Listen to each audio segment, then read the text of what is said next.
Welcome to the Tar Education friends. Tar Education के daily current affairs class में मैं प्रकाश कुमार आप सभी का स्वागत करता हूं। आज है 12 जुलाई 2021। देखेंगे पिछले 2 दिन के सभी महत्वपूर्ण करंट अफेयर्स जो आपके आगामी सभी परीक्षाओं के लिए अति महत्वपूर्ण होंगे। साथ में देखेंगे ज़्यादा से ज़्यादा एक्स्ट्रा फैक्ट्स जो आपको औरों से आगे रखेगा। इस क्लास का PDF आप टार एजुकेशन के वेबसाइट से डाउनलोड कर सकते हैं, जिसका लिंक डिस्क्रिप्शन बॉक्स में दिया हुआ है। साथ ही आप इन सभी सोशल मीडिया प्लेटफॉर्म्स आदि से जोड़ सकते हैं, जहां आपको सभी लिंक्स नए पुराने एक साथ मिलते रहेंगे। क्वेश्चंस हिंदी इंग्लिश दोनों में है। आपसे आग्रह है कि क्लास पूरा अटेंड करें, तभी आपको इस क्लास का महत्व पता चलेगा। और ये क्लास यदि आपको परीक्षा उपयोगी लगे तो प्लीज़ वीडियो को लाइक ज़रूर कर दीजिएगा। वीडियो को जितना हो सके अन्य दोस्तों, ग्रुप्स, सोशल मीडिया प्लेटफॉर्म्स पर शेयर करके टार एजुकेशन का सहयोग जरूर करें। और चैनल पर आप नए हैं या चैनल को अब तक सब्सक्राइब नहीं किए हैं तो अभी सब्सक्राइब बटन दबा दीजिए, और पहले से सब्सक्राइब कर लिए हैं तो आपका बहुत बहुत धन्यवाद। तो चलिए शुरू करते हैं आज का क्लास। पहला प्रश्न है, on which day world population day was celebrated recently.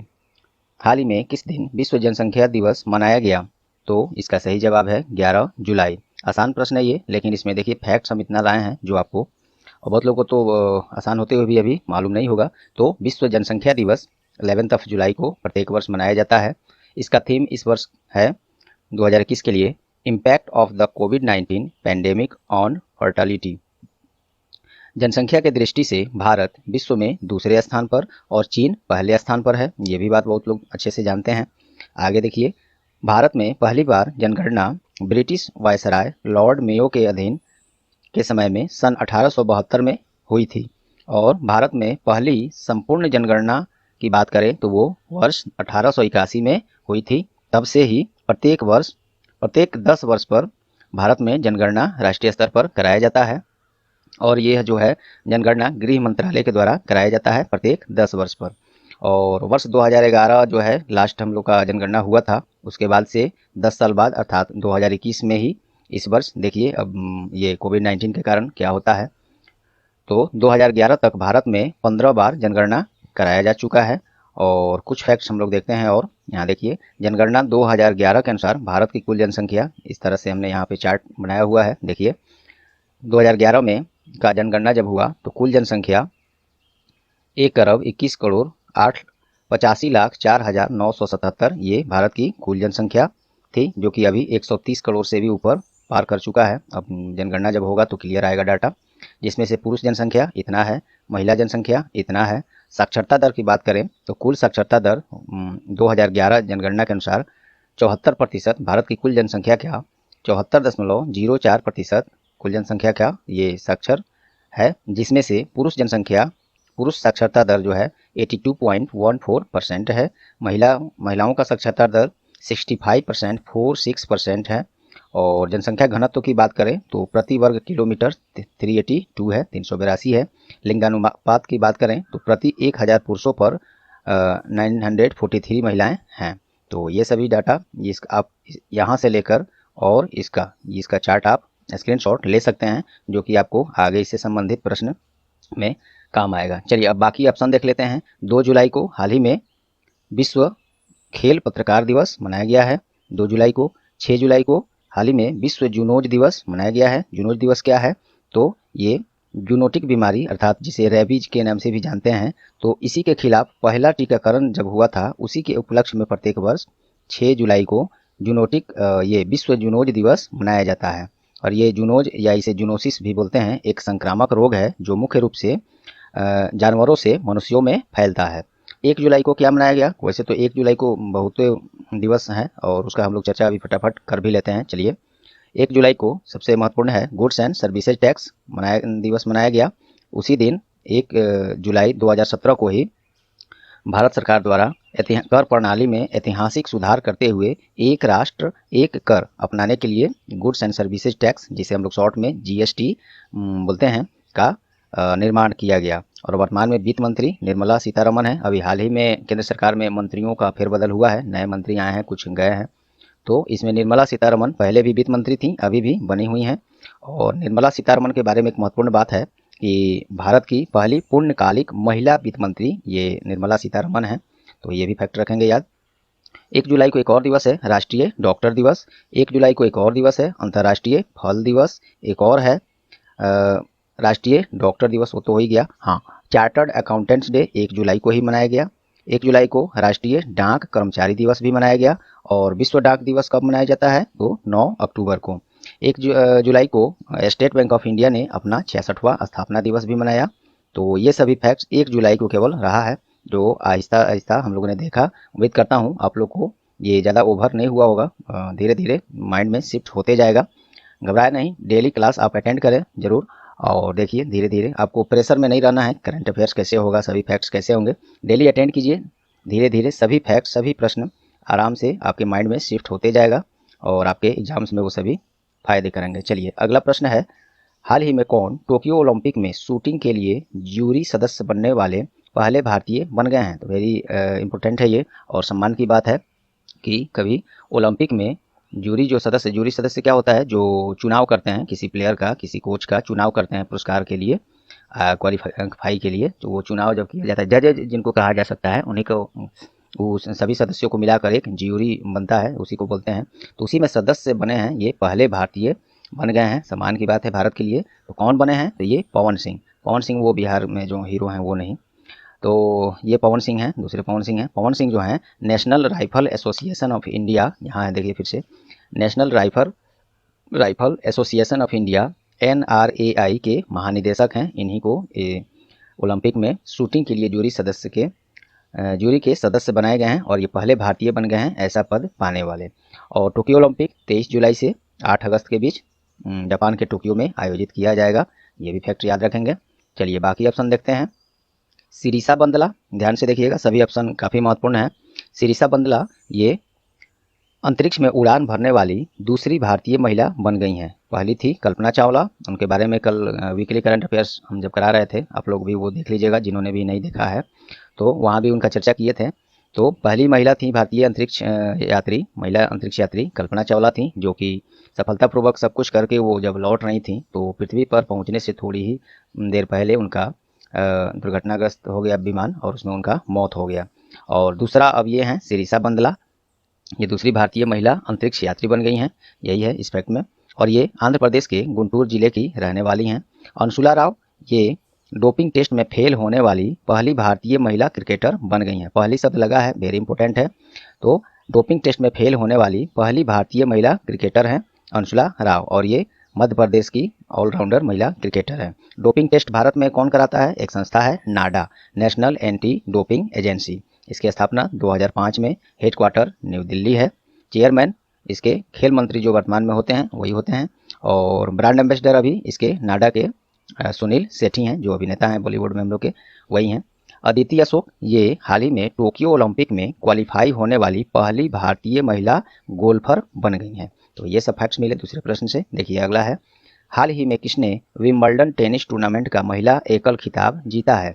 सही जवाब है एशले बार्टी। एशले बार्टी कहाँ की हैं? तो ये मैंने इसमें लिखा था ऑस्ट्रेलिया की हैं, कहाँ गया, यहीं पे तो है, एशले बार्टी जो हैं ऑस्ट्रेलिया के जाने माने टेनिस खिलाड़ी हैं। तो इन लोग का ये कंट्री पूछा जाता है, इसलिए मैं इस बात को यहाँ दे दिया हूँ, याद रखेंगे। एशले बार्टी ने विंबलडन टेनिस टूर्नामेंट का महिला एकल खिताब 2021 का इन्होंने जीता है। एशले बार्टी ऑस्ट्रेलिया से हैं और ये चेक गणराज्य के कैरोलिना प्लिसकोवा को हराकर यह खिताब जीता है।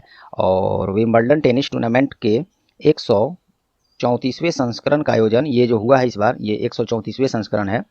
तो इसका आयोजन जो है विंबलडन लंदन यूनाइटेड किंगडम में किया जा रहा है। तो वेन्यू भी पूछा जा सकता है, ध्यान रखेंगे। संस्करण है 134वां। और एक और फैक्ट है कि विंबलडन टेनिस जो है ग्रास कोर्ट पर खेला जाता है। और चलिए बाकी ऑप्शन देखते हैं। एरेना सवेलेंका ये न्यूज में क्यों रही हैं? तो ये मैडन मैड्रिड ओपन महिला एकल 2021 का खिताब ये एरेना सवेलेंका ने जीता है। फिर से सुन लीजिए, मैडन मैड्रिड ओपन महिला एकल 2021 का खिताब एरेना सवेलेंका ने जीता है। और ये कहाँ की हैं? तो बेलारूस की जानी मानी टेनिस खिलाड़ी हैं। और इनके बारे में कुछ जाना जाए, नहीं रहने दीजिए। नाओमी ओसाका, ये हाल ही में लॉरियस वर्ल्ड स्पोर्ट्स अवार्ड में sports women of the year award 2021 Naomi Osaka को ही प्रदान किया गया है। और नाओमी ओसाका जापान के प्रसिद्ध टेनिस खिलाड़ी हैं। मार्क सेल्बी, ये वर्ल्ड स्नूकर चैंपियनशिप 2021 इन्होंने जीता है। मार्क सेल्बी, ये पुरस्कार उनके द्वारा चौथा बार जीता गया है, ये भी एक रिकॉर्ड हुआ इनके लिए। और ये मार्क सेल्बी जो हैं ब्रिटेन के एक पेशेवर स्नूकर खिलाड़ी हैं। चलिए अगला देखते हैं। हाल ही में इंटरनेशनल क्रिकेट काउंसिल आईसीसी ने आईसीसी के सीईओ पद से इस्तीफा किसने दे दिया है? सीईओ कौन थे जिन्होंने इस्तीफा दे दिया है? तो ये हैं मनु साहनी। इन पर डिपार्टमेंटल कुछ इंक्वायरी चल रहा है, जिसके कारण ये इस्तीफा फिलहाल दे दिए हैं। तो सीईओ पद अभी यहाँ पे खाली है। हालांकि आईसीसी ने कार्यवाहक सीईओ के रूप में जियोफ एलार्डिस को अभी फिलहाल नियुक्त कर लिया है। बाद में परमानेंट देखिए फिर से यही होंगे या कौन होंगे। तो आईसीसी के बारे में देखते हैं। International cricket council headquarter United Arab Emirates के एक शहर है दुबई, वहीं पे इसका हेडक्वार्टर है यूएई के दुबई में। स्थापना 15 जून 1909 में। चेयरमैन ग्रेग बार्कले हैं। चलिए अगला देखते हैं। नहीं, अभी ऑप्शन बाकी है। जियोर्गी, क्या है ये? गखारिया, जियोर्गी गखारिया, ये क्यों न्यूज में रहे हैं देखते हैं। अभी तो ये मनु साहनी इस्तीफा दिए हैं, तो बाकी सब ऑप्शन भी हम आपको तो मालूम है, उसी तरह का मैं रखता हूँ। तो जियोर्गी गखारिया जो है ये जॉर्जिया के प्रधानमंत्री हैं, इन्होंने हाल ही में इस्तीफा दिया है। तीरथ सिंह रावत, ये कौन है? बिल्कुल याद है आप लोग को, मुझे पूरा उम्मीद है। उत्तराखंड के मुख्यमंत्री थे, इन्होंने भी मुख्यमंत्री पद से इस्तीफा दे दिया था। और इनके जगह पर उत्तराखंड के नए मुख्यमंत्री पुष्कर सिंह धामी नए मुख्यमंत्री बना लिए गए हैं।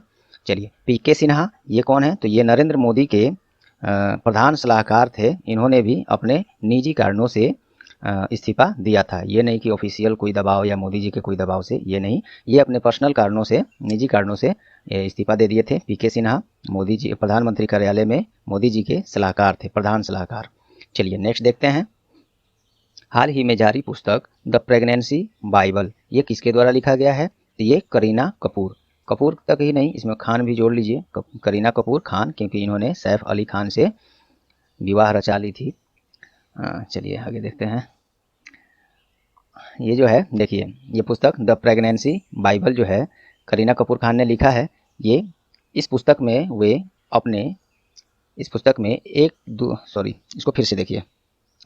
इस पुस्तक को जो है वो एक दूसरे नाम भी उन्होंने दिया है, तीसरा बच्चा। ये जो पुस्तक है द प्रेगनेंसी बाइबल, इसको एक दूसरे नाम से उन्होंने पुकारा है, तीसरा बच्चा के नाम से।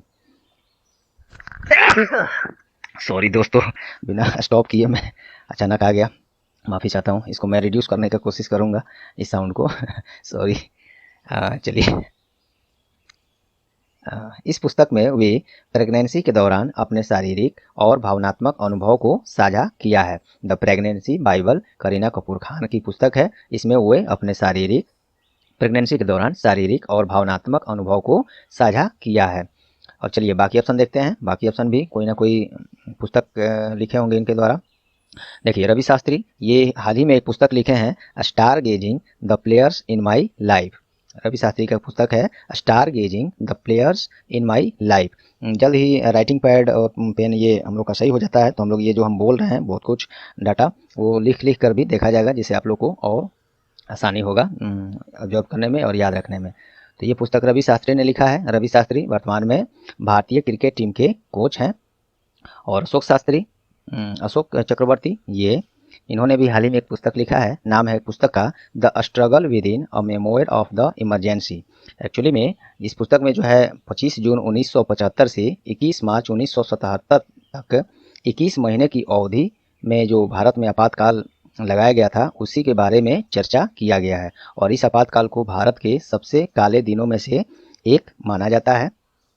और भारत में राष्ट्रपति शासन, राष्ट्रीय आपातकाल जो है भारतीय संविधान के धारा 352 के द्वारा, अनुच्छेद 352 के द्वारा लगाया जाता है। ये आप लोग ध्यान रखेंगे, 352 और 356 के द्वारा। राज्यों में राष्ट्रपति शासन जब राज्यपाल लगाते हैं तो 356 का प्रयोग करते हैं। और एक है 360 तो वो जो है राष्ट्रीय वित्तीय आपात के लिए वो अनुच्छेद है जिसका प्रयोग अब तक भारत में नहीं किया गया है। तो ये पुस्तक अशोक चक्रवर्ती ने लिखा है। क्या नाम है? The struggle with in a memoir of the emergency. और ये जो, या छोड़िए चलिए, और वो, हाँ, ये जान ही लीजिए, जो वो सबसे ज़्यादा दिन का वो राष्ट्रीय आपातकाल लगाया गया था, उस समय राष्ट्रपति फखरुद्दीन अली अहमद थे और प्रधानमंत्री श्रीमती गांधी थे, इंदिरा गांधी थे। अशोक चक्रवर्ती का ये पुस्तक है। धवल कुलकर्णी, इन्होंने हाल ही में एक पुस्तक लिखा है, वेरी इंपॉर्टेंट है, Nathuram Godse the story of Gandhi's Assassin's. ये धवल कुलकर्णी ने लिखा है। इसमें जो नथुराम गोडसे है, 30 जनवरी 1948 को नई दिल्ली में बिंदु रिक्त सीमा पर महात्मा गांधी अर्थात हम लोग के बापू को 3 बार गोली सीने में मारकर मौत के घाट उतार दिया था। तो इसी के बारे में इस पुस्तक में और नथुराम गोडसे के जीवनी पर आधारित यह पुस्तक है। चलिए नेक्स्ट देखते हैं। वेरी इंपॉर्टेंट है, इसमें बहुत ज़्यादा एक्स्ट्रा फैक्ट इंपॉर्टेंट मैं लाया हूँ। देखिए, हाल ही में भारत से पहली बार GI सर्टिफाइड जैस्मिन फूल का निर्यात कहाँ किया गया है? तो ये USA में किया गया है। केवल USA में ही नहीं, एक और है जगह, देखिए मैं आगे बताता हूँ। USA और दुबई में, यहाँ मैं लिखा भी हूँ। तमिलनाडु के मदुरई से जैस्मिन फूल का निर्यात पहली बार अमेरिका और संयुक्त अरब अमीरात UAE के दुबई, ये दो जगह अमेरिका और दुबई के लिए ये GI सर्टिफाइड जैस्मिन फूल भारत से निर्यात पहली बार किया गया है। पहली बार है तो इम्पोर्टेंट है। और ये जैस्मिन फूल तमिलनाडु के मदुरई से भेजा गया है, निर्यात किया गया है। GI क्या होता है? GI अर्थात जियोग्राफिकल इंडिकेशन, हिंदी में बोले तो भौगोलिक संकेतक। GI टैग जो है क्या होता है? देखिए, GI टैग उन प्रोडक्ट को मिलता है जिनका एक विशिष्ट भौगोलिक मूल क्षेत्र होता है। उस क्षेत्र में ही वो विशेष रूप से विशेष क्वालिटी का होता है और इसी के लिए GI टैग उस उत्पाद की गुणवत्ता और उसकी विशेषता के लिए दिया जाता है, जो उसे दर्शाता है। और भारत के कुछ चर्चित GI सर्टिफाइड उत्पाद हैं, जो देखिए हम लोग यहाँ देख लेते हैं। देखिए, कंधमाल हल्दी, ऐसे तो बहुत GI सर्टिफाइड उत्पाद हैं भारत से भी, लेकिन कुछ महत्वपूर्ण ही हम यहाँ पे लाए हैं। किसी दिन विशेष क्लास में केवल GI पर आधारित ये हम लोग क्लास 1 ले लेंगे। चलिए, तो वो कंधमाल हल्दी ये उड़ीसा में है, जो मिलता है। रसगुल्ला, रसोगुल्ला नहीं, रसगुल्ला ये उड़ीसा से ही, और रसोगुल्ला ये पश्चिम बंगाल कोलकाता से है। तिरूर सुपारी ये केरल से है। सिरसी सुपारी कर्नाटक से है। खोला मिर्च गोवा से है। डिंडीगुल ताला तमिलनाडु से है। कडांगी साड़ी, और ये कुछ इसमें से ज़्यादातर ये सब करंट न्यूज़ में भी आगे पीछे रहे हैं, इसलिए मैं इसको चुन कर लाया हूँ, वही सब एग्जाम्स में आते भी हैं ज़्यादातर। तो कडांगी साड़ी तमिलनाडु, मधुबनी पेंटिंग बिहार से, कतरनी चावल बिहार से, जर्दालू आम भी एक होता है, पता नहीं लिखा हूँ कि नहीं इसमें, देखिए। मगही पान वो भी बिहार से। शाही लीची मुजफ्फरपुर बिहार से। जर्दालू आम बिहार से, हाँ है ही। अल्फांसो आम महाराष्ट्र से। गुलबर्ग रहर दाल कर्नाटक से। पलानी पंचामृतम तमिलनाडु से। मणिपुर काली चावल, मणिपुरी काली चावल, ये नाम से ही स्पष्ट है, मणिपुर से है। काश्मीरी केसर जम्मू कश्मीर से। तो ये कुछ महत्वपूर्ण GI सर्टिफाइड प्रोडक्ट हम यहाँ लिस्ट लाए थे, जो कि हाल फिलहाल में करंट न्यूज़ में भी ये चर्चा में रहा है। तो इसको आप लोग स्क्रीनशॉट ले लेंगे, या PDF तो आप लोग डाउनलोड करेंगे ही, लिंक मैं डिस्क्रिप्शन बॉक्स में दे रहा हूँ, वहाँ से भी रख लेंगे, समय समय पर रिवीजन करते रहेंगे। जब चलिए यहाँ से दोस्तों, आज क्लास थोड़ा ज़्यादा लेट हो गया है, इस कारण से MCQs हम इतना ही क्वेश्चन में रखे हैं। आगे अभी वेरी इंपॉर्टेंट कुछ क्वेश्चन हैं, उसको one liner form with extra fact फटाफट देख लेते हैं। चलिए, अमेरिका के राष्ट्रपति ने किसे भारत में अपना राजदूत नियुक्त किया है? तो इरिक गारसेट्टी ये भारत में अमेरिकन राजदूत नियुक्त किए गए हैं, वहाँ के राष्ट्रपति जो बिडेन के द्वारा, जो कि अमेरिका के 46वें राष्ट्रपति हैं, डोनाल्ड ट्रंप को हराकर जीते थे। और अमेरिका का राजधानी वाशिंगटन DC मालूम ही है। तो एजुकेशन ये, चलिए नेक्स्ट। हाल ही में किस राज्य में पहली यात्री ट्रेन चलाई गई है? यात्री ट्रेन की बात हो रही है ये, तो ये मणिपुर में पहली यात्री ट्रेन सफलतापूर्वक चलाई गई है, ट्रायल की गई है रेलवे कर्मचारियों और अधिकारियों के द्वारा। और इसी के साथ भारतीय रेलवे मानचित्र में मणिपुर को शामिल कर लिया गया। रेलवे का एक अपना अलग मैप है, मानचित्र है, तो उसमें अब मणिपुर को भी शामिल कर लिया गया है। मणिपुर की राजधानी इम्फाल है और मुख्यमंत्री N बीरेन सिंह हैं, गवर्नर नजमा हेपतुल्ला हैं। और भारत में कुछ महत्वपूर्ण फैक्ट्स और देखिए, भारत में इसको थोड़ा सा ऊपर, हाँ चलिए, भारत में सबसे पहली ट्रेन बॉम्बे के बोरी बंदर स्टेशन से थाने स्टेशन के बीच 34 किलोमीटर की दूरी के लिए 16 अप्रैल 1853 में चलाई गई थी। रेलवे बोर्ड की स्थापना 1905 में। भारत में पहले रेल मंत्री भारत के पहले रेलवे मंत्री जॉन मथाई थे। और वर्तमान में केंद्रीय रेल मंत्री कौन है? श्री अश्वनी वैष्णव, ये हैं रेलवे मंत्री। क्योंकि अभी 2-3 रोज पहले मंत्रियों में फेरबदल और नए मंत्री नियुक्त किए गए हैं, उसका क्लास हम लोग आज ही कल में अब करेंगे, स्पेशल क्लास नए मंत्रियों और गवर्नर्स का, राज्यपालों का। तो आप बने रहें तार एजुकेशन के साथ।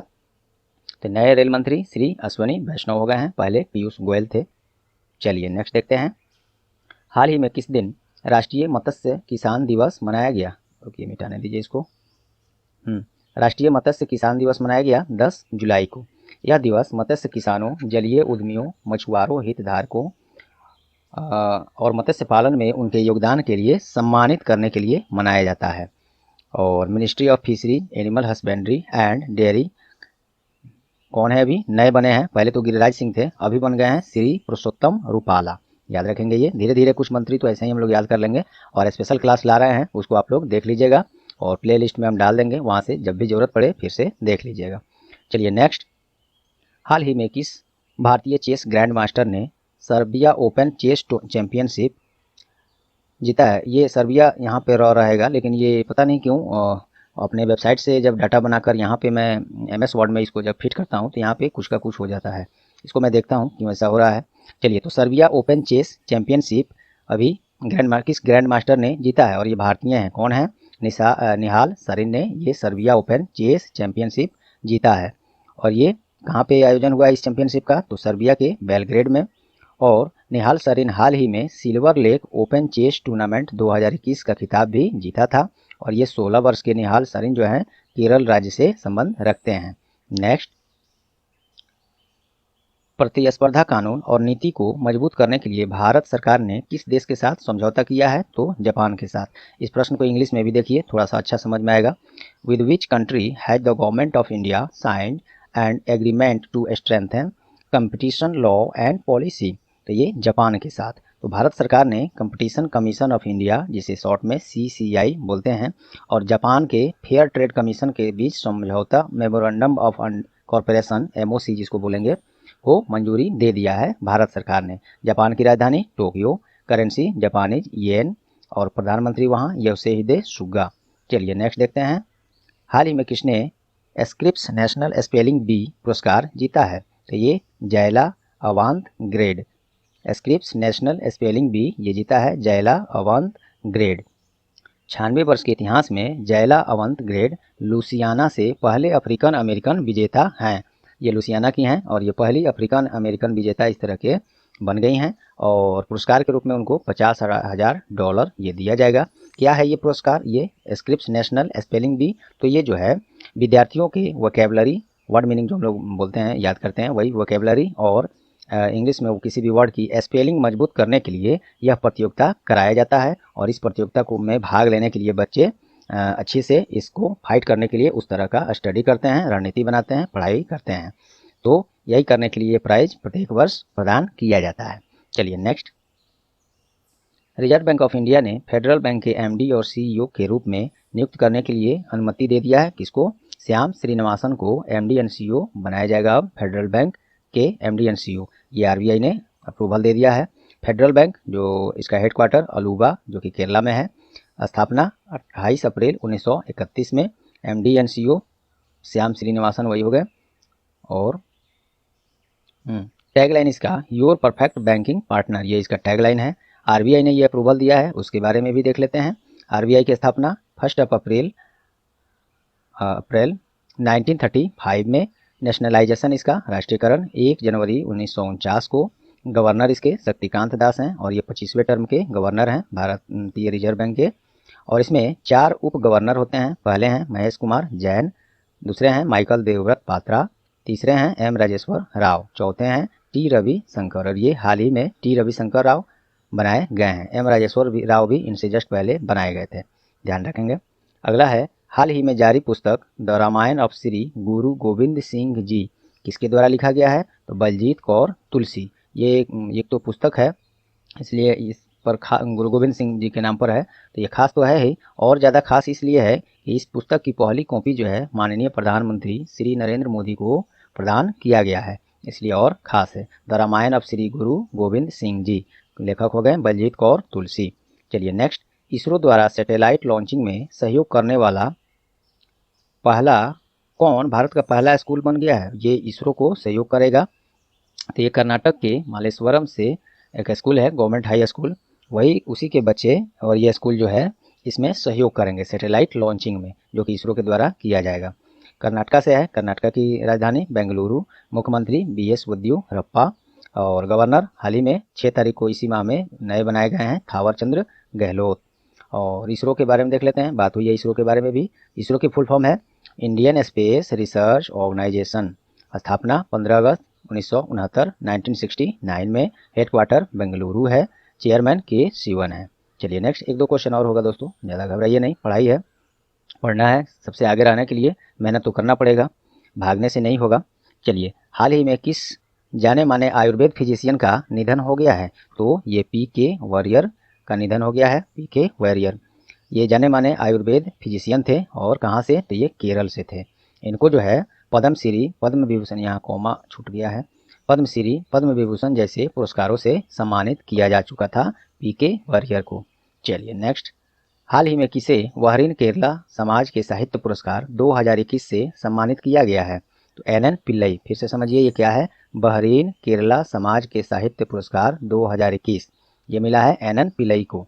यह पुरस्कार जो है बहरीन और भारतीय राज्य केरल के समाज के बीच योगदान देने के लिए ये दिया जाता है और इस बार NN पिल्लई को मिला है। और ये केरल के जाने माने पत्रकार और नाटककार थे जो कि अब इस दुनिया में नहीं रहे हैं। इनके पिछले योगदान के लिए ये पुरस्कार दिया गया है। चलिए, हाल ही में किस बीमा कंपनी ने पहली बार हिमालय क्षेत्र के जानवर याक का बीमा करने का घोषणा किया है? पहली बीमा कंपनी ये बन गई है ये करने के लिए, हिमालय क्षेत्र के जानवरों जैसे याक का बीमा करने के लिए पहला बीमा कंपनी ये बन गया है। तो ये इंपॉर्टेंट होगा। कौन कंपनी है? NICL। और ये सार्वजनिक क्षेत्र का ये बीमा कंपनी है। फुल फॉर्म देखिए इसका, नेशनल इंश्योरेंस कंपनी लिमिटेड। ये क्यों किया जा रहा है? तो दरअसल जो है हिमालय क्षेत्र में मौसम और जलवायु परिवर्तन के कारण जानवरों के मौत होने पर किसानों को काफ़ी क्षति उठानी पड़ती है। इसी की भरपाई करने के लिए, उनकी सुरक्षा के लिए, सिक्योरिटी देने के लिए ये national insurance company limited NICL ने पहली बार वहाँ इस तरह का बीमा देने का फैसला किया है। NICL की स्थापना 5 दिसंबर 1906 में। हेडक्वार्टर कोलकाता है। IRDA ये क्यों मैं लाया हूँ? तो ये बीमा कंपनियों का रेगुलेटर कौन होता है? तो IRDAI अर्थात insurance regulatory and development authority of India. Headquarter इसका कई बार पूछा गया है, हैदराबाद है। स्थापना भी पूछा गया है, 1999 है। और चेयरमैन तो बहुत बार पूछा गया है, सुभाष चंद्र खुनटिया हैं। तो ये तो बदलते रहेंगे, ये सब याद रखेंगे हमेशा के लिए। क्वेश्चन ऑफ द डे देखते हैं आज का। हाल ही में किस मुख्यमंत्री पर उच्च न्यायालय द्वारा 5 लाख का जुर्माना लगाया गया है? Very important. और ये इसको पिछले क्लास में हम लोग चर्चा कर चुके हैं, तो उम्मीद करता हूँ आप लोग को ये जरूर याद होगा। बहुत ही आसान सा सवाल है ये, इसका जवाब कमेंट बॉक्स में अवश्य दें। तो चलिए दोस्तों, उम्मीद करता हूँ ये क्लास आप लोगों को परीक्षा उपयोगी लगी होंगी। यदि हाँ तो प्लीज़ वीडियो को लाइक जरूर कर दें। अपना कोई बहुमूल्य कमेंट है, कोई सुझाव है, क्लास में कोई बदलाव चाहते हैं तो वो भी आप हमसे ज़रूर साझा करें कमेंट बॉक्स में जाकर, जिससे कि स्टार एजुकेशन को और ऊपर ले जाने में सहयोग मिलेगा। आपका सहयोग हमारे लिए बहुत ही आवश्यक है। और वीडियो को ज़्यादा से ज़्यादा अन्य दोस्तों, ग्रुप्स, सोशल मीडिया प्लेटफॉर्म्स पर शेयर करके स्टार एजुकेशन का सहयोग करें।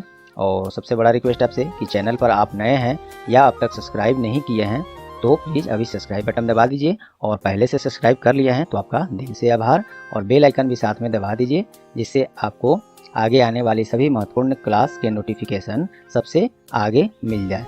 तो चलिए, ये रहा आज का क्लास। मिलते हैं अगले क्लास में, तब तक के लिए ऑल द बेस्ट।